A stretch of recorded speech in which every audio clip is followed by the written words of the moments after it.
So, have you ever think about what happens when a projectile flies at your face at 200 miles per hour? Your conscious brain is too slow to save you. If you don't, then let's see what happens. A projectile flies at your face at 200 miles per hour. Your conscious brain is completely useless right now. You see the object. The visual data hits your retina. It travels along the optic nerve. It reaches your visual cortex. Your brain analyzes the threat. You realize it is a tennis ball. You decide to swing your racket, but you have already been hit. Human reaction time has a biological limit. It peaks around 150 milliseconds. The object arrived in exactly 100 milliseconds. Mathematically, you cannot hit it, yet professional players return 150 mile per hour service every single day. How is this physically possible? They are not using their conscious mind. They are using a biological ghost. Deep inside your brain, there is an ancient neural highway. It is older than language. It is older than the conscious thought itself. It is called the amygdala. It connects directly to the motor cortex. This pathway doesn't think, it just reacts. When your eye detects a sudden rapid expansion of an object, a sign that something is flying directly at your head, the signal bypasses the visual cortex entirely. It takes a high-speed shortcut, a shortcut built over millions of years of surviving apex predators. Your ancestors didn't survive by analyzing the trajectory of a leaping leopard. They survived by dodging before they knew what they were dodging. Today, you use that same predator evasion circuitry to return a tennis serve. Do you know who is actually controlling your body in these moments? Have you ever performed a physical feat so fast that you surprised yourself? Have you ever caught a falling glass before you even realized it was slipping? That was not you. That was your evolutionary autopilot taking the wheel.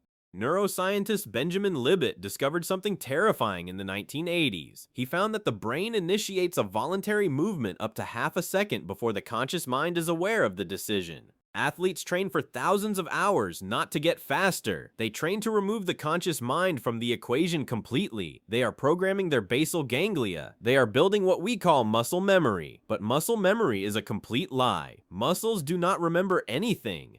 Nerves remember. When you practice a swing repeatedly, myelin sheaths wrap around the nerve fibers. Myelin is a biological insulator. It prevents the electrical signal from leaking. It turns a dirt road into a fiber optic cable. The signal travels faster and faster. Eventually, the conscious mind is locked out. The body plays the game on its own. But your perception of this game is also a lie. Your eyes are blind for up to 40 minutes every single day. It is a phenomenon called saccadic masking. When your eyes dart from one point to another, the brain cuts the video feed. If it didn't do this, the motion blur would make you violently dizzy. So, your brain stitches the frames together and paints over the gaps. You are literally hallucinating a smooth reality. In the context of a 200 mile per hour smash, you don't even see the projectile for most of its flight. Your brain predicts where it will be based on the opponent's body language. You swing at a ghost, and you hit it. This ancient circuitry is also why modern screens are so powerful. When a digital enemy appears on your phone screen, your amygdala cannot tell the difference between pixels and a real threat. Your heart rate spikes immediately. Adrenaline floods your system. You tap the screen with superhuman speed to secure the elimination.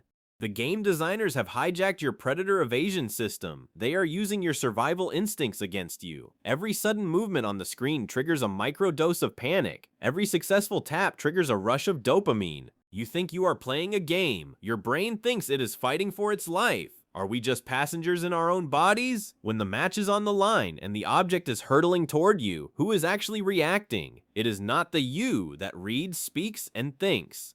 It is the you that hid in the tall grass 2 million years ago. The next time you make an impossible reflex save, don't congratulate yourself. Thank the hominid who dodged a rock so that you could live.